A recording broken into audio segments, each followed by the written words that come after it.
Welcome to Sailing Saoirse. I'm Tegan. My parents sold our house, sold their business, and bought a 38-foot island spirit catamaran with the goal to travel the world.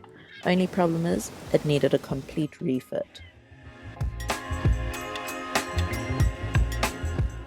This is Colbin, my husband, Karin, my mum, Denver, my brother, and Robin, my dad. Together we make up Sailing Saoirse. After a bumpy trip up to Martinique and a very easy check-in, we finally got to explore the beautiful island of Martinique. In this video, we explore St. Anne's, Marin, and St. Pierre, which was home to the huge devastation of the 1908 eruption of Mount Pelee, which killed 28,000 people. St. Anne's is a beautiful little bay, and the anchoring is really, really good. So we spent most of our time there. You come up to the dinghy dock and you look at this beautiful old church.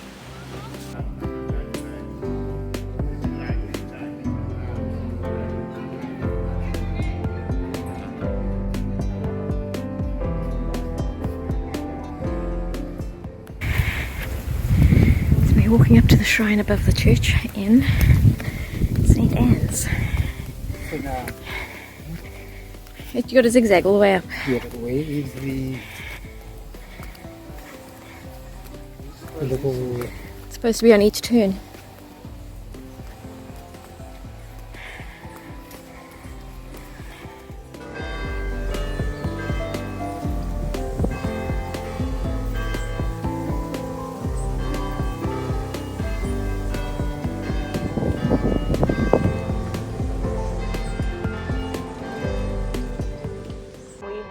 To walk up to, from what we can see, is a shrine, and it is a beautiful, look at that view, and it's just these zigzaggy paths all the way up, so it's pretty easy but quite steep.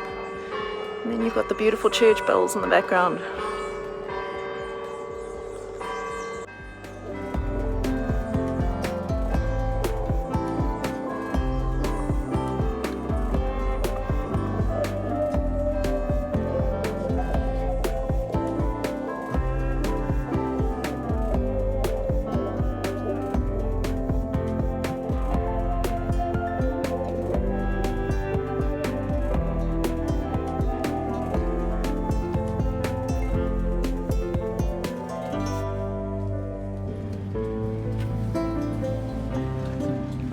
Colbin, my mum and I headed off on a bus trip into Fort de France to find a very nice outdoor store called Decathlon. We needed a few new things for our job coming up, so we thought that we had heard rumors about this amazing store, and it definitely lived up to our expectations. One of the great things about catching a bus in a foreign country is the fact that you get a free tour along the way.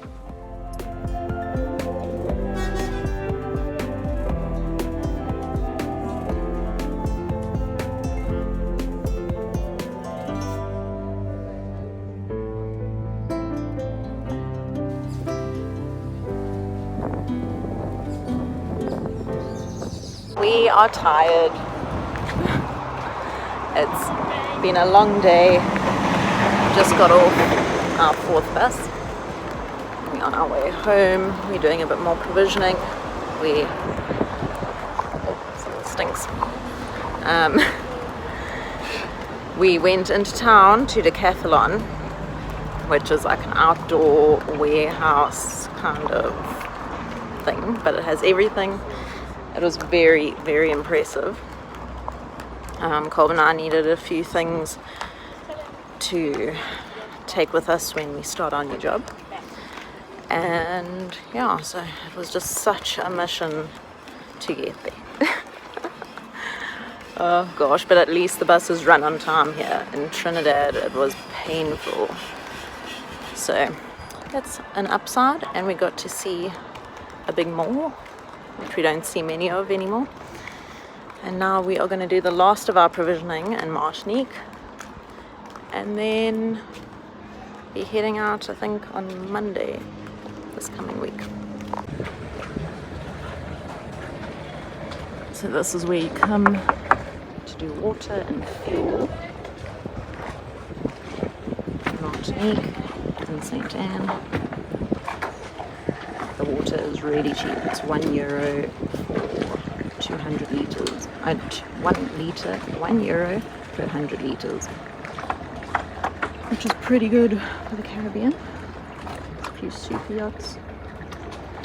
And right now the fuel is 67 cents for charter catamarans, but it's €1.67 for cruises. So that's a bit of a bummer, because on the tanks it shows you 67 cents. So just be aware of that when you're filling up. That would probably be a bit of a shock when you go to pay it. But we had a lot of traffic coming in.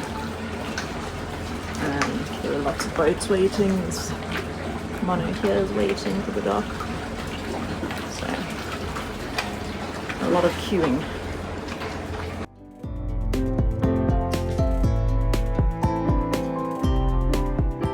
We spent a few days anchored in Marin, where it is known for its provisioning in Martinique.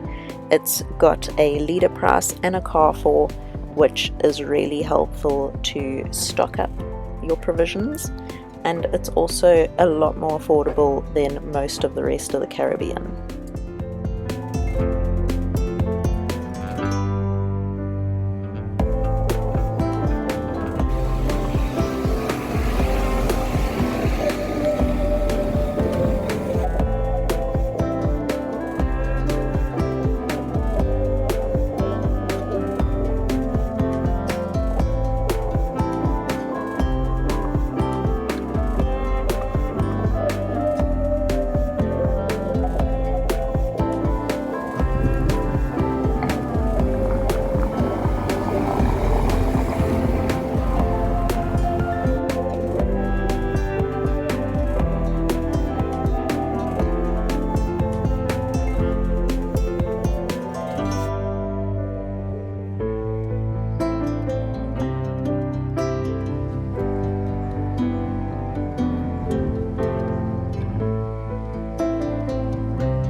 There's lots of buoys in St. Anne,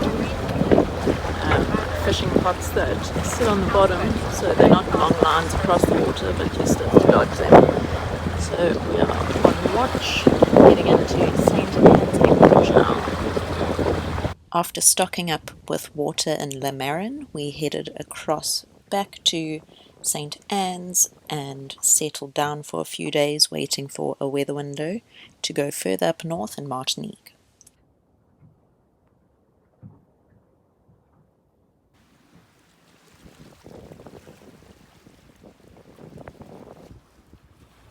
We headed up north to Saint Pierre, which is home to Mount Pelee, a volcano that erupted back in the day with huge devastation.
the St. Pierre dinghy dock.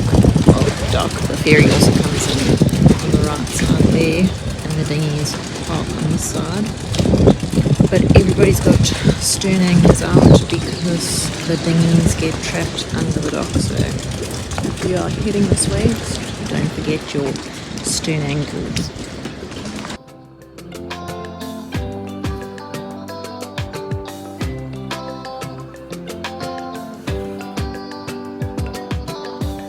It's fine. Alors, you are in the shop named 1902, 50% made in Martinique, a lot of artists and creators in Martinique. Okay? For example, Christelle, she go to École des Beaux-Arts to Paris. Veronica, she's doing the soap. Monique doing the collier. Like, shh, vagabond!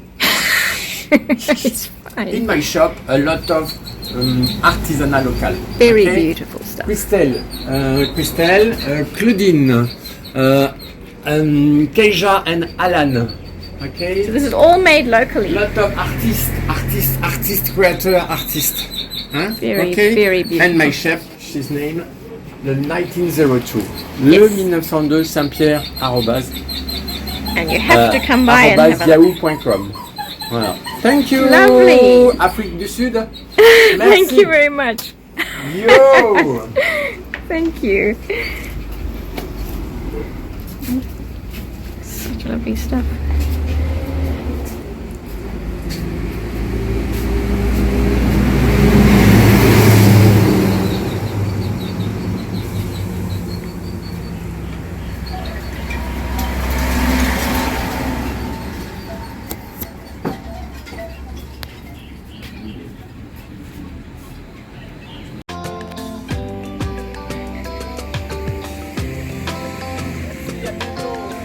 Thank you.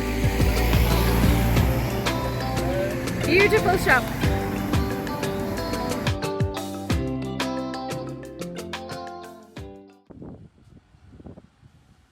The 1902 eruption of Mount Pelee was a volcanic eruption on the island of Martinique. Eruptive activity began on the 23rd of April as a series of phreatic explosions from the summit of Mount Pelee. Within days, the vigor of the explosions exceeded anything witnessed since the island was settled by Europeans. Mount Pelee remained relatively quiet until the afternoon of the 5th of May, when mudflow swept down a river onto the southwest flank of the volcano, destroying a sugar mill. The massive flow buried about 150 people and generated a series of 3 tsunamis as it hit the sea. The tsunamis swept along the coast, damaging buildings and boats. The explosions resumed the night of the 5th of May. The following mornings, part of the eruption plume became incandescent, signifying that the character of the eruption had changed. The phreatic explosions had finally given way to magmatic explosions, as magma reached the surface. The explosions continued through the next day and night.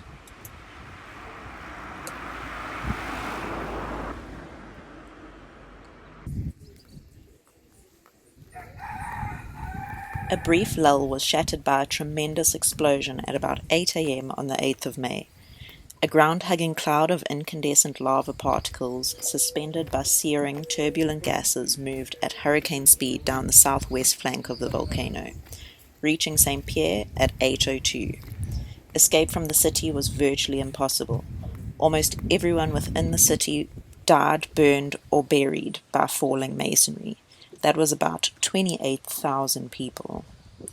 The hot ash ignited a firestorm fueled by smashed buildings and countless casks of rum. Only 2 people survived within the city, one of them a clueless prisoner who was locked in a windowless underground jail cell, later being discovered by rescue workers. The only other survivors were a few tens of people caught within the margins of the cloud, all who were badly burned.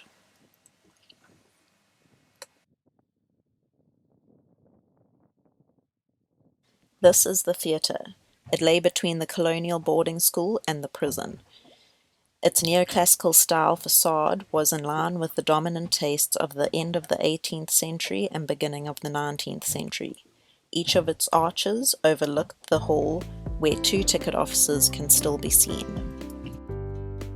Next door to the theatre was the old prison yard, where the one person that was found alive after the Mount Pelee eruption.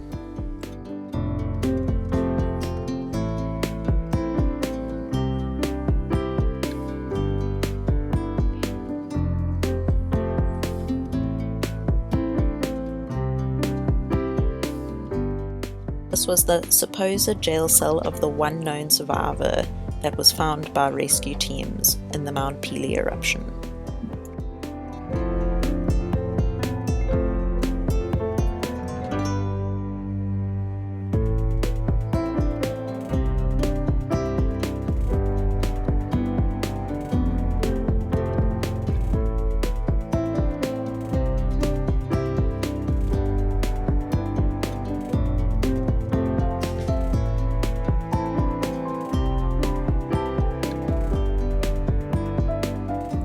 St. Pierre was an amazing spot to explore. We spent about 3 days there, walking around the towns and just really getting to know the history behind it all.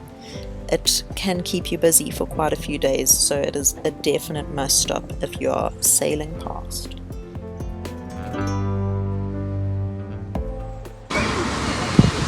Martinique's got some of the most beautiful chickens we've seen in all of our travels since leaving South Africa. Most beautiful and most healthy looking, actually. Part of the distillery here. Top of the hill, beautiful tree. It's enormous.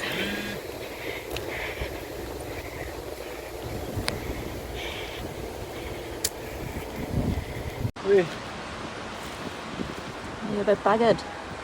It's hot. Very hot.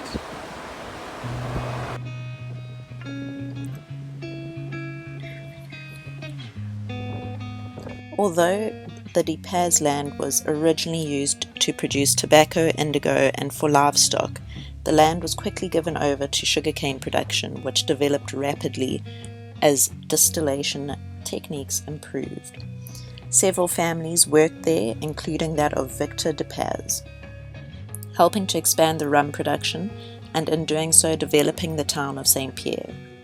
It became the largest rum port in the world. The barrels of rum were dispatched to Europe, where the amber liquid generated keen interest. St. Pierre's town then experienced its heyday and was nicknamed Little Paris of the Antilles.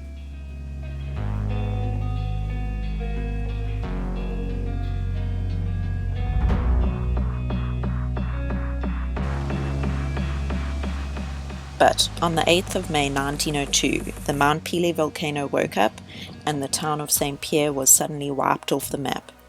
Victor De Paz, who was studying in Bordeaux at the time, learnt of the terrible catastrophe and the death of his whole family.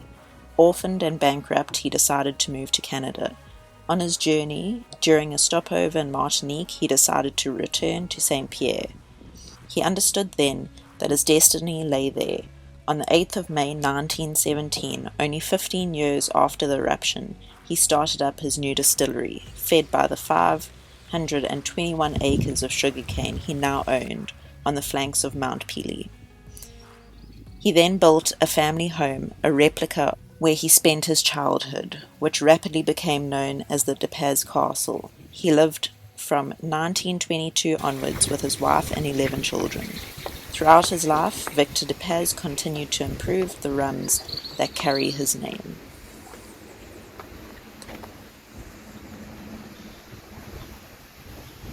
The back of the chateau. Quite a lot different to the front. Still very pretty.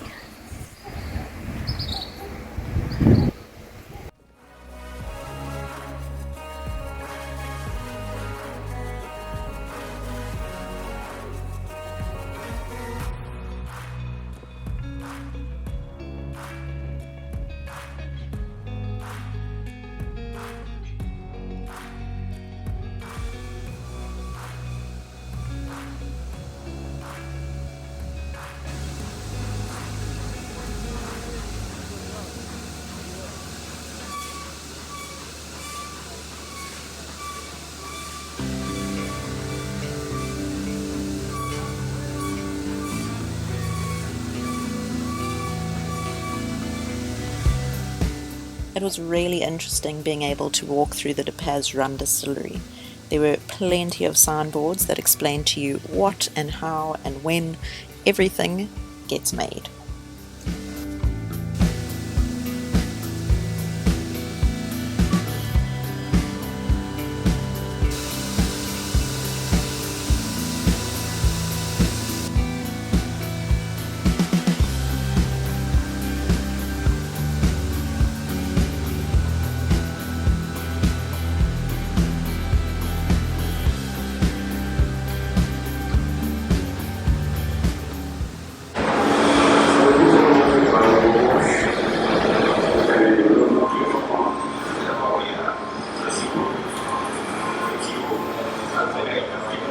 This is the little museum. All the items have their little write-ups. One of the most interesting I've found is the bell that was found in the ashes after the 1902 volcano eruption.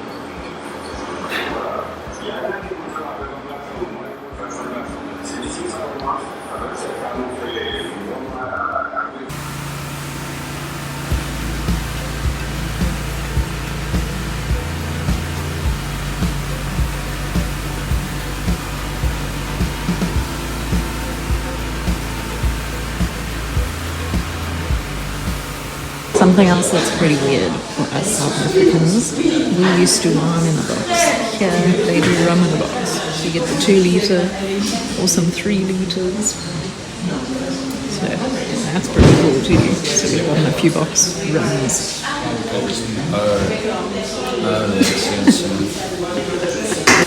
There has been way too many options here. We've tasted a ton of them.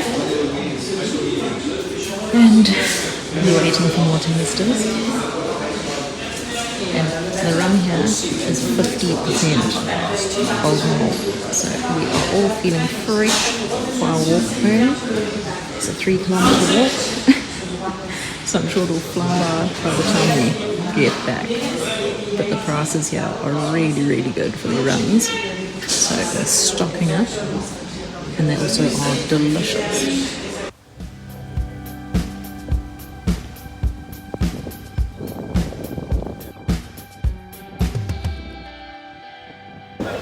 Everyone's feeling super fresh after tasting pretty much all of De Paz rum. Looking for a piggyback ride home.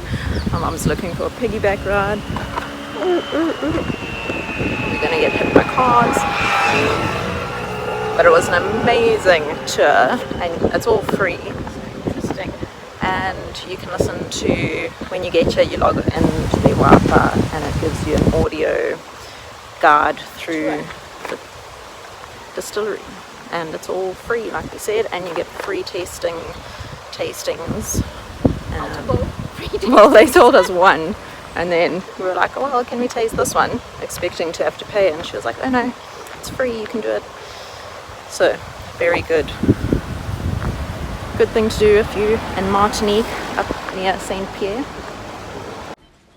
Thank you so much for watching with us. If you enjoyed our video, please give it a like, and if you haven't already and want to see more videos, please click the subscribe button.